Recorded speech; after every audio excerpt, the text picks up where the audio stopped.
The rest of this session, until we have our break, which is going to be probably round about 3:30, it might be a bit earlier, depending on how many examples I decide to give you. I've got a lot of personal experiences.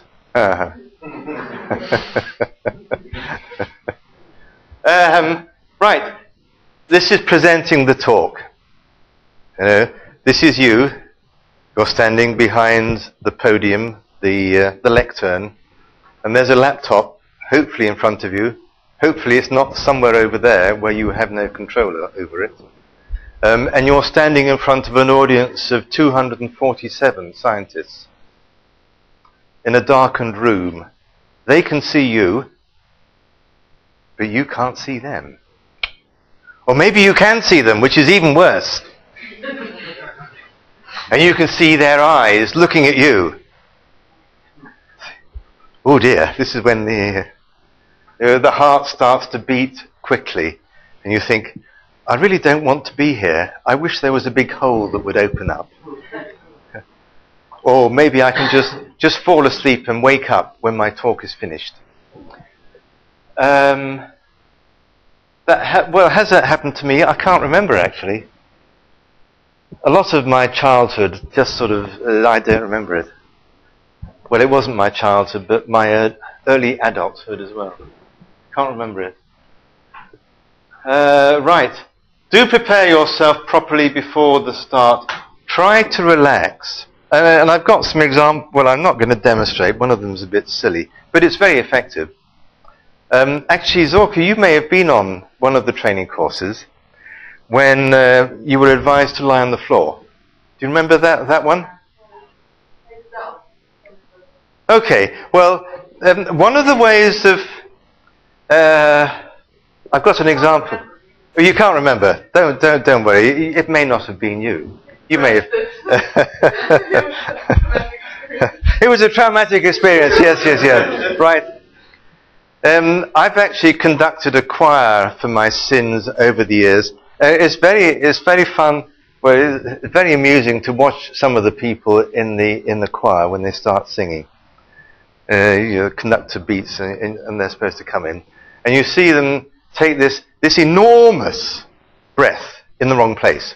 They go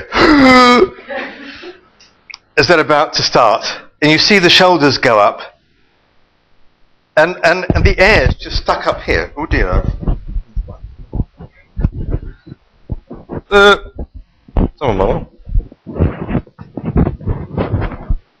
You didn't record that, did you? No. I can always edit that bit out. But all the breath has gone in the wrong place. It should be going down here into the diaphragm, see? It should be breathing from the diaphragm. See my diaphragm? Well, no. I don't want to extend my stomach too much. Just as well Goggy's gone. But deep breathing exercises are actually very good for helping you relax beforehand.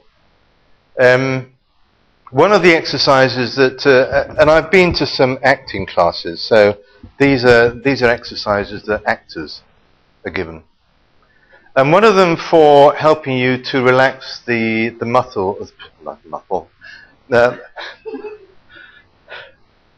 have to put my false teeth back in.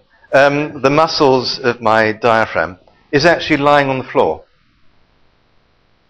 Because if you try breathing lying on the floor, and I'm not going to recommend that you try now, but when you're lying horizontally, well, you can't lie any other way, I suppose, but when you're lying down, for some reason, the muscles that are involved in breathing, they sort of relax so that you breathe with the diaphragm as you're supposed to breathe. I suppose if you were heavily pregnant, that might be a challenge. But fortunately, that's not been a problem that I've had to worry about. And then you go to these antenatal classes where they learn, you do all the breathing from up here.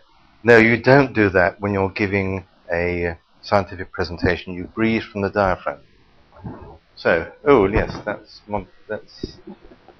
Macedonia. Right. So you relax your shoulder muscles. Yes, do a bit of this. Your colleague sitting next to you might think, "Is what's happened to him?"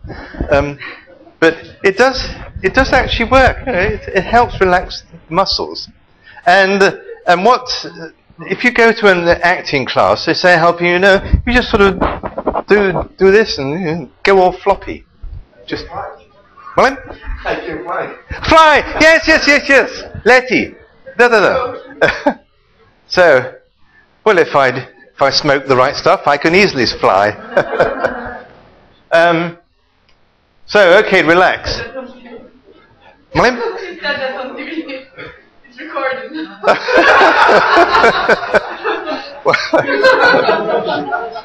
Well, I'm supposed to have a session editing it, so I can edit out all the right stuff.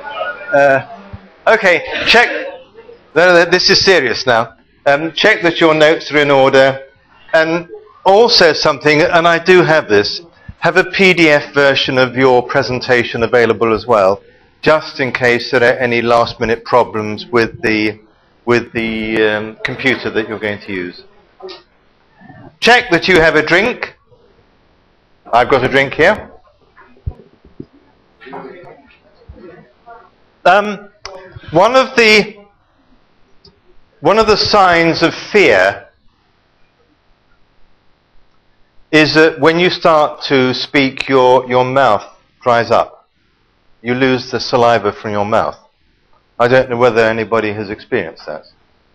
Yeah, when I go onto the stage for the first time, it's always, oh dear. And then I relax. But if you've got a glass of water available or something, well, whatever takes your fancy, well, whatever is provided. Well, yes, as long as it doesn't, I mean, in my case, it would just help me fall asleep, but it does help to lubricate the mouth.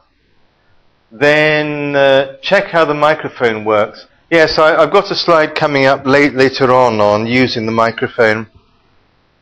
Because using a microphone, it's a whole new technique.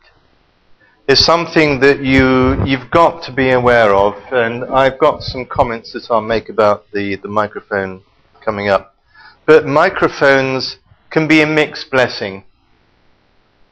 And I personally don't like using them. But when I have to use them, I have tried to learn how to use them. And I'll demonstrate some of the techniques later on. And check that a pointer of some sort is available if you want it. I have forgotten to bring my patented pointer. I'm very cross with myself. I've left it... Ooh, it's undone. I've left it in my flat in Belgrade. Oh, very cross with myself. It's a special pointer that I doubt if anybody else has got one like it. I stole it from one of my daughters about 5 or 6 years ago. Well, she had thrown it out, so I thought, well, I can make use of this. It was the radio aerial. You know, one of these aerials, radios, a telescopic thing. It was ideal. I just unscrewed it from the back of the radio, and there it was. I nearly lost it on one occasion. I nearly lost it at Tivat Airport. Because for years I was carrying it around in the bottom of my briefcase without any problem. And I'd been flying around Europe without any problem with this. But I was just going through security at Tivat Airport, and I was stopped by the man looking at the computer. And he says, "You've got something metal in your bag, sir." Metal in my bag? Oh, that'll be my camera. No, something long. Metal. Really? Am I? Oh, it's my stick. Oh no, you can't have my stick. I need that for all of my courses. He says, "Sorry sir, you can't take that through here. It's a security hazard." Oh dear. But fortunately, our friends who had brought us to the airport, they were still visible, so they were called in and they said, "Oh, we'll take it to Belgrade for you." So fortunately, I do still have it. So that's the stick that I use as a pointer. But there was one talk that I gave at the Faculty of Agriculture in Belgrade. You might even have been there. I think it was was it a crop what talk that I was giving? I can't remember now. I like to check, do things work? Have I got a button? Yes, yeah. So I press their button. Nothing, ništa. Oh, somebody else in the audience said, I've got one, you can use mine. Oh, fine. So again, ništa. And then one of the professors said, oh, well, if you want something to point with, would you like my stick that I use with my students? I mean, not on my students, but for my student lectures. So I thought, that was very nice of her. So after a couple of minutes, she disappeared. And then she appeared, carrying what looked like a small tree. It was about 3 meters long, and it must have weighed about 30 or 40 kilos. How she was able to use this with her lectures, I really have no idea. So I like to try to have my own resources for being able to point. Actually, having realized that I've got this, I suppose I could... Oh, no. Actually, bet you don't know where that photo was taken. Sremski Karlovci. Last year. Right. Try the pointer. Done that one. Okay.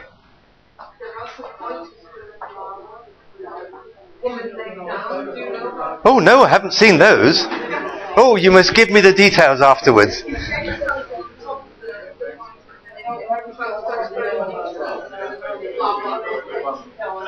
Oh, right.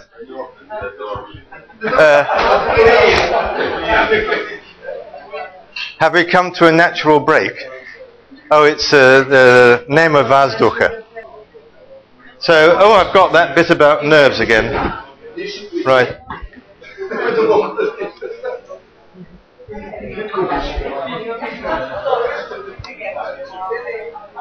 Right. Time for a coffee break soon. I'm going all right, though. The timing's about right. Probably another 10 minutes. I told you a few minutes earlier that I got a series of web links to various examples. Here's the slide which has got all of those web links, and I've got several presentations that I found on how to overcome presenters' nerves. And the one at the end I like very much. It's Mark Anthony, who's a former drama teacher, and it shows. It shows in the way that he interacts with his students. And he talks about points that you should avoid when you're giving talks.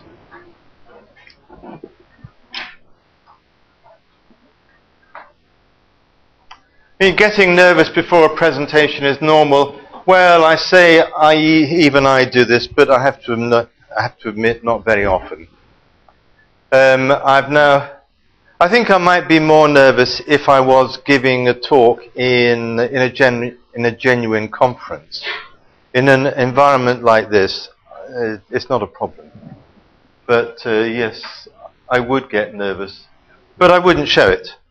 At least, I think I don't show it. Unless you can see the fear in my eyes. So, deep breathing from the diaphragm. Loosen your shoulders, relax the muscles. Be 100% familiar with what you're going to say. Look confident at the start. This is a big secret. The audience doesn't know what you're feeling inside. But if you stand and look confident, upright, and not sort of hiding behind the lectern, So, standing in front of the audience, presenting yourself, looking at them, it gives a good impression to the audience. So think about that. And remember that the audience is wanting you to do well. So they want to support you. So effectively, they are on your side. especially as the majority of them will be foreigners to English language as well. So that should make you feel a little more comfortable. Now, I talked about when I had to survive giving a talk in Serbian. I did actually have to give a talk in Serbian to school teachers in Dom Sindikata in June 2010. And I survived, well, firstly, because it was a relatively relaxed event. In fact, it was so relaxed for most of them that as soon as I stood up, they all walked out. But those who stayed, there were about 50 to 100, I suppose, who stayed. It's difficult to judge in Dom Sindikata because it just disappears into the distance, and you can't see how many people are there. But I started by explaining I had problems with Serbia, grammatica ужасна, suviš, višak padeža. Yeah, so I've got them on my side, you see. So after that, it doesn't matter whether I make mistakes. And then I managed to survive my 20 minutes, however long the talk was. It doesn't say there. I managed to survive my 20 minutes by starting off sentences in Serbian until I came to a word I didn't know, or the padej that I couldn't, or the ending that went with that. I knew the padej. It was instrumental, but what the ending is for an adjective that's female, nema pojma. Yeah. So whenever I got to a word I couldn't work out quickly enough, I just sort of casually turned and pointed to the slides, you see, and I've got the Serbian text, a lot of the text in Serbian on the slides. So I just continued to make the sentence up by just reading the words that were behind on the screen. And then after that one was finished, then I'd go to the audience and explain in Serbian, I would say a bit about the next slide, and then again I would turn and every so often I'd read the words, so that it took the pressure off me a bit. My brain wasn't constantly thinking, oh grief, it's locative, no, it's the fourth one down, it's instrumental, no, it's dative, and it's male, is it male, or is it, no, it's neuter. And does it come before or after the verb? Does it have se in the verb? I don't know how you manage in your language. Anyway, so there's some advice. Combine a bit of English with English text on the slides, and that may help you to get through it. Do's and don'ts number 2. Do think carefully beforehand about how you will start your talk. As I said, first impressions on the audience are important, and it may be useful to memorize the first 1 or 2 sentences that you want to say, just to help the audience feel at ease.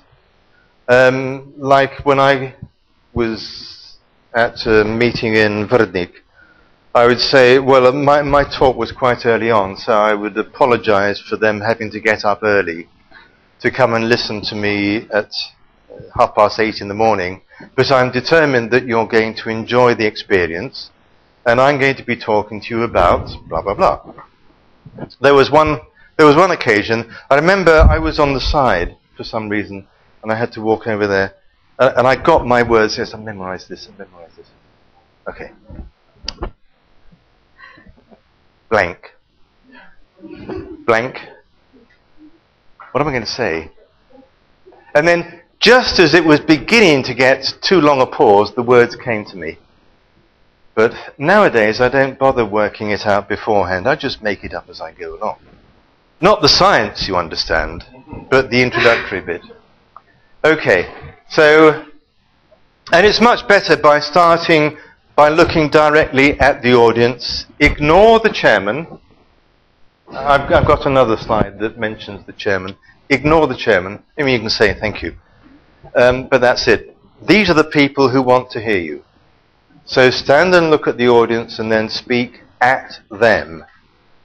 Not at the screen, not at the chairman, not up at the ceiling or anywhere else, but at the audience. Look into their eyes.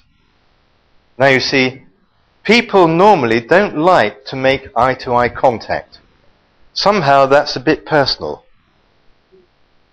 You know, and you see people go all round the face to avoid the eyes.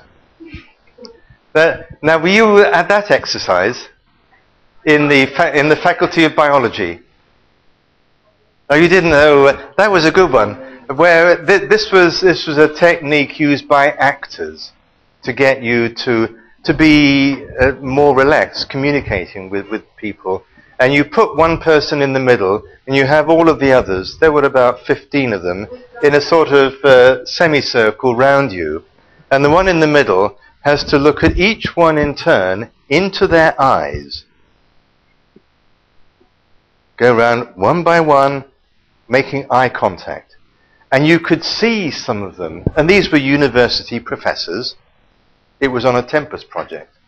You could see these university professors struggling to do anything as long as it wasn't looking in their eyes. So they would look at the hair, they would look at the ears, they would look at the nose, but the eyes, no, I'm not going to look into your eyes. See, but it's very effective at making communication with your audience. If you look into their eyes, you see she's immediately going to look at me, and you'll follow what I'm saying, you see. So making eye contact with one or two people in the audience is a good technique. Don't start talking immediately. Slight pause. Oh, I'm here. Expectation. What's he going to say? What will he sound like? I've never heard him before. Then you can start. You see, this pause, this hesitation, it builds up the audience's expectation, and they want to concentrate on what you're going to say. Do not leave your mobile phone on. Quick check. Oh, mine is still on. Oh dear. Let me turn it off. Now, you know how important mobile phones are. I think there was a survey carried out in Serbia recently that said that the average school child uses a mobile phone for about 3 hours per day. What for, I have no idea. I never used mine once in 3 days, but anyway. I was giving a talk in Italy. It was a relatively small event. It was a workshop meeting with about 30 people there. And I was in the middle of my talk, and I was conscious of a brr, brr, brr, brr. And this carried on, and I thought, oh, that sounds a bit close. Oh, it's my phone. So I turned it off, all embarrassed, like, and carried on. And then afterwards I checked to see what the number was, and it was my wife. She was wanting to find out, how's it going, Steve? Yeah, I mean, it could be the girlfriend or the evening's date. You never know who's going to ring. So make sure your mobile phone is switched off. Do's and don'ts number 3. Do get your audience's attention at the start by speaking slowly, speaking in a clear voice that will be heard at the back of the room. And some of you will probably know who you are. Those of you with a relatively quiet voice, you will have to make the effort to project your voice to get to everybody who's sitting in the back row. So speak to them, not to the chairman. There was one occasion when I was the chairman, and the speaker was standing over there. And after about 3 or 4 minutes, the speaker was he was bored with the audience, and he noticed me. Because he had to pass me to look at the screen, and for the rest of his talk, he put his elbow on the lectern, and he gave the rest of his talk to me. See? I felt like sort of saying, you know, they're out there. But it does happen. So make sure that you do give your presentation to the audience.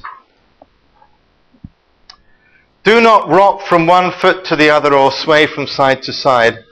There was a speaker at one of our training courses. I can't remember who he was. I'd never seen him before. But he was unique. I'd never seen anybody like him previously or since. And whenever he would change his slides, he'd sort of press a button, and then he would automatically go into some sort of simple harmonic motion. His body would immediately start sort of swaying from side to side, and then when he'd get to the end of the slide, he would stop, press the button, and then off he would go again. He was fascinating to watch, but I've no idea what he was talking about.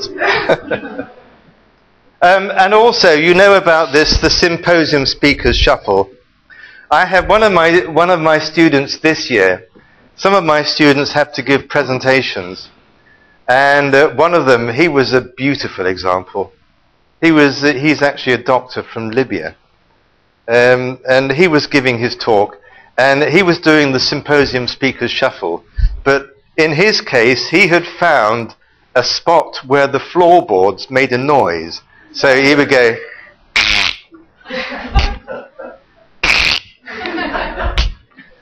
So throughout his talk, you had this noise as a background. Fascinating. So try to avoid doing that. Do's and don'ts number 4. Try to communicate with your audience and not with the screen. So yes, I have seen. Now it depends on which side of you the screen is, because some people find they can only point at the screen with one arm. It's as if they've lost the use of the other arm, you know. So if you're left-handed, then you end up by doing this, you see, to point at something on the screen. So make sure that you never turn your back fully on the audience. If you want to look at the screen, even if, well, I'm not going to jump over there, but even if, well, no, I wouldn't want to stand in front of it anyway. But you can always look at the screen by just turning your head. Don't turn your body as well, because the audience will notice that. Make statements. What I do find is quite nice. It's a good technique also when giving lectures. Well, of course you do this anyway with lectures, but keep asking questions. Now I know you have to ask students questions to find out if they're awake or not, but you can do the same with the audience. Ask them a question. Okay, this is what we found from these results. How do you think we're going to interpret this? Now, the audience isn't expecting to be giving the answer, but it's an opportunity for them to reprogram the brain. Words, words, words, blah, blah, blah, blah, blah, blah. Question. Oh, question. Oh, let me wake up again. But it's a way of rebuilding that link with the audience. Yes, I don't know whether I can manage this. Don't speak in a boring tone of voice. The audience will lose interest in you quickly. Yes, some of you may not even have heard what I was saying, but there are some people. I have actually got an example, but to save time, and I didn't want to embarrass anybody who might be a friend of this person. But there is somebody, there was a famous politician who I found extremely boring. He was a wonderful person to listen to, only I would give him 5 for boringness. You might be able to guess who it is, but I won't tell you. But you can use the qualities of your voice, which is a musical instrument. So you can use changes in speed, you can talk quickly if you want to, and you can slow down. You can talk softly so that the audience has to concentrate. And you can wake them up if they've got their eyes shut by raising the volume of your voice. You can also raise the pitch of your voice if you want to.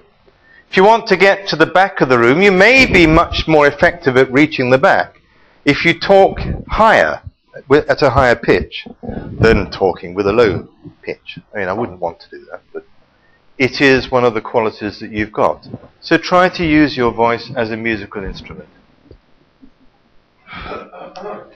Do's and don'ts number 5. Blah, blah, blah. Do move around occasionally. Yes, I don't like being in this room.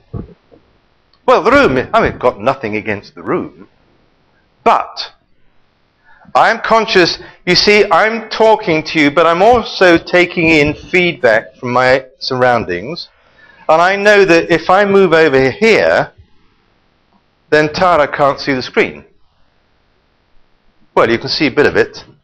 Yeah, okay, you can see round.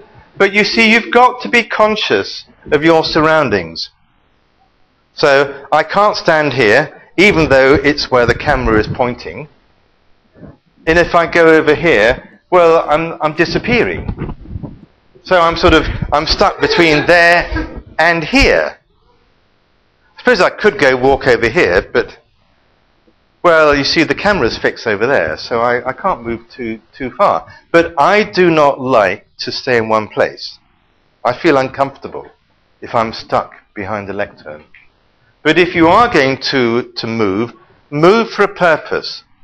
Move towards the audience to emphasize something, and then you can go back to the screen to point at something that's on the screen. Take the microphone as I have time. Do not use the lectern as a fortress to hide behind. It encourages bad habits, like fidgeting and bad posture. So stand to the side. Let me see, I can't remember what's on the next slide. Isn't that number 6? Oh, I've cut out the next slide. Well, no, that is the next slide. But I had a wonderful photograph. I'm sure she wouldn't mind if I mention it. But I've got a wonderful photograph of Vesna's head appearing over the top of the lectern. Because it's too high, you see. See, and she gave her presentation because the laptop was there, you see, so she couldn't move very much. And all the audience could see was this. You see, so you have the similar problem.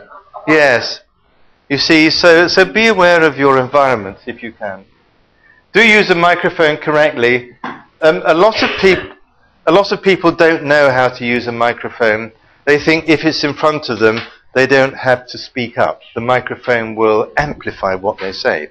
So you find this, and my talk is about this, you see, and the microphone is too far away to be able to amplify what they're saying. There's also a very common problem that if you've got a fixed microphone, I don't like a fixed microphone. I take it out and I hold it if I'm going to use a microphone. But very often if it's a fixed microphone, you stand talking into the microphone here, but as soon as you want to look at the slide, then you see they can't hear what you're saying. And then you come back to the microphone, and again it's very loud. So you've got to be aware that you use the microphone. If you want to turn to look at the screen, you move your head like this, so that it's still close to the microphone. Yeah. Anyway, don't fidget, play with the loose change, keys in your pockets. Blah, blah, blah. I've mentioned that. Presenting the talk, do's and don'ts, number 7. Yes, ladies in particular. I've seen one lady already doing this. Unfortunately, I don't have enough hair now to be able to demonstrate. But I have seen it happen. Do not fidget with your hair or any other part of your body. My ears. You don't do that in public. Presenting the talks, do's and don'ts, number 8. Do not wave the stick or the laser pointer or your hands around. There's one of my colleagues that I give training courses with, and he likes to use his hands. Hands were made for gesticulating with, as if he's Italian. He's not, but he could be. Because almost every word he says, if he's saying a sentence, there's a movement every time he says a word, you see. And I think, yes, right, okay, I think you're making your point, but the audience is probably going up and down like this, watching. Anyway. Also, be aware if you're using one of these. I don't think it's a class 3 laser, but you don't want to go pointing it at the audience by mistake. So you do have to take some care. And very often the light isn't strong enough. Oh, also, if you are going to point, try to hold it steady, still. I went to a conference on stress physiology, plant stress physiology, and I could see how stressed the speakers were by monitoring how they use the laser pointer, you see. So, oh, it's gone dim. Okay, so be careful with that. Do look confident, even though you may not feel it. As long as you look okay, the audience is going to be interested in listening to you. And please do interact with the audience. Look at them and make contact with them. So I think we're getting towards the end. Do not send your audience to sleep by being too quiet or indistinct or uninteresting. Be enthusiastic and the audience will enjoy listening to you. Do keep an eye on the clock, and I'm fortunate that we have a clock there. It's a couple of minutes fast, according to me. But anyway, I should be stopping now because it's just about right, because I've got 1 hour for the last part of the course. So if I stop in a couple of minutes, we should be on time. Keep an eye on the clock, and I've actually been using a feature that's available with PowerPoint. You can put the time on. So if you're looking at your laptop to see the slides, then you can always check the time. So, how many more? Slide 58, what's this? Do's and don'ts, number 10. Do concentrate on varying your speed, your volume, and look at the audience. Do send the audience home with a feeling that they have enjoyed the experience. And if you've done your 3 preparations, so should you. And that's the end of this part of the course.